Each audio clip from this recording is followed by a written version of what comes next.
नमस्कार, मैं हूं आपके साथ चंदन भारद्वाज और आप देख रहे हैं C10 न्यूज। यूपी विधानसभा चुनाव से पहले एक बार फिर जिन्ना का जिन बाहर आ गया है। इस बार इस जिन को बाहर निकालने का काम सपा के राष्ट्रीय अध्यक्ष और यूपी के पूर्व मुख्यमंत्री अखिलेश यादव ने किया है।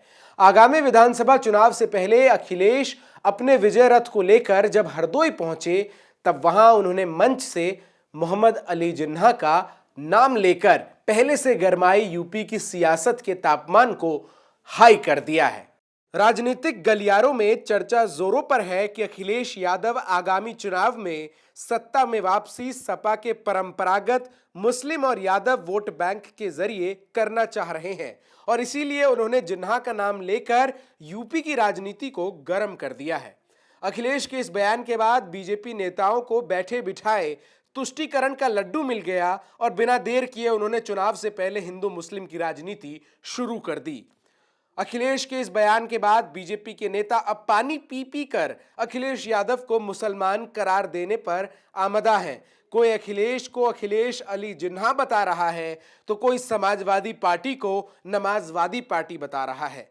लेकिन शायद बीजेपी के तमाम नेता आलोचना करने की होड़ में ये भूल गए कि उन्हीं के पार्टी के संस्थापक सदस्यों में से एक और वर्तमान में बीजेपी के मार्गदर्शक मंडल की शोभा बढ़ा रहे लाल कृष्ण आडवाणी साल 2005 में पाकिस्तान में जाकर जिन्ना की मजार पर उनकी तारीफों के कसीदे पढ़ चुके हैं। आज जिस जिन्ना के सहारे बीजेपी चुनाव से पहले तुष्टीकरण करना चाह रही है, साल 2005 में इसी पार्टी के उस समय के अध्यक्ष ने जिन्ना के मजार पर जाकर विजिटर बुक में क्या कहा था, आइए आपको याद दिलाते हैं। ऐसे कई लोग हैं जो इतिहास पर अपनी अमिट पहचान छोड़ जाते हैं, लेकिन बहुत कम लोग हैं जो वास्तव में इतिहास बनाते हैं।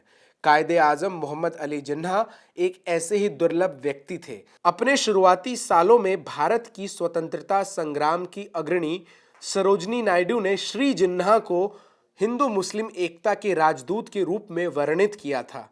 11 अगस्त 1947 को पाकिस्तान की संविधान सभा को संबोधित करते हुए उनका बयान वास्तव में उत्कृष्ट था। एक धर्मनिरपेक्ष राज्य का सशक्त अनुरक्षण जिसमें हर नागरिक अपने धर्म का अभ्यास करने के लिए स्वतंत्र होगा, राज्य नागरिकों की आस्थाओं के आधार पर उनके बीच कोई अंतर नहीं करेगा। इस महान व्यक्ति को मेरी आदरणीय श्रद्धांजलि। जिन्ना की तारीफों के कसीदे पढ़ने के बाद जब आडवाणी वापस आए तो उन्हें काफी आलोचनाओं का सामना करना पड़ा था, लेकिन इसके बावजूद उन्होंने अपने बयान को वापस नहीं लिया। आज भले ही बीजेपी जिन्ना के रास्ते हिंदू मुस्लिम के तुष्टीकरण करने पर तुली रहती है, लेकिन इसी बीजेपी के कई नेताओं ने भी समय समय पर जिन्ना की तारीफ की है, जिसे बीजेपी अब भुला बैठी है। अखिलेश यादव के बयान के बाद बीजेपी की तरफ से लगातार हो रहे तुष्टीकरण पर सपा नेता ठाकुर अभिषेक सिंह ने बीजेपी पर हमला बोलते हुए कहा कि बीजेपी में पाकिस्तान प्रेमियों और जिन्ना समर्थकों की बड़ी तादाद है। भारतीय जनता पार्टी के अंदर ऐसे बहुत सारे बड़े नेता हैं जो जिन्ना को अपना आदर्श मानते हैं और उनके अंदर पाकिस्तान प्रेम है। बिन बताए बिन बुलाए पाकिस्तान चले जाते हैं और पाकिस्तान हमारे सैनिकों के सर काट देता है। कितने बच्चों के पिता उन्होंने छीन लिए, कितने माताओं के उन्होंने बेटे छीन लिए, कितने बहनों के भाई पाकिस्तान ने छीन लिए और इनका पार्टी के अंदर ही पाकिस्तान प्रेम है। तो मेरे भाइयों, इस देश को समझना होगा कि देशभक्त कौन है और देशद्रोही कौन है। हम लोग तो समाजवादी लोग हैं, हम लोग कट्टरपंथी विचारधारा का बिल्कुल समर्थन नहीं करते हैं। हिंदुस्तान के अंदर आप देखिए, कुछ लोग कहते हैं इस्लाम के नेशनलिज्म को मानने वाले कुछ लोग हैं, कुछ लोग हैं हिंदू नेशनलिज्म को मानने वाले लोग हैं। हम तो सभी धर्मों का सम्मान करते हैं, चाहे हिंदू मुस्लिम सिख ईसाई, तो हम तो एक इंडियन नेशनलिज्म को मानने वाले लोग हैं। मेरे भाइयों, तो देशभक्त कौन है और देशद्रोही कौन है, इसका आपको निर्णय लेना है उत्तर प्रदेश के 2022 विधानसभा चुनाव में। जिन्ना को कौन मान रहे हैं, पाकिस्तान प्रेम किसके अंदर है?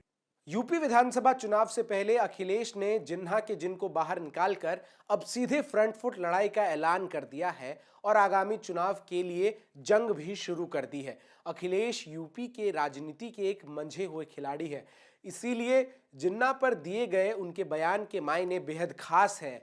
अब इस बयान का कितना राजनीतिक फायदा अखिलेश यादव को होता है, इसके लिए चुनाव परिणाम का इंतजार करना होगा। आप देख रहे थे सीटेन न्यूज। देश और दुनिया की तमाम खबरों के लिए जुड़े रहिए हमारे साथ।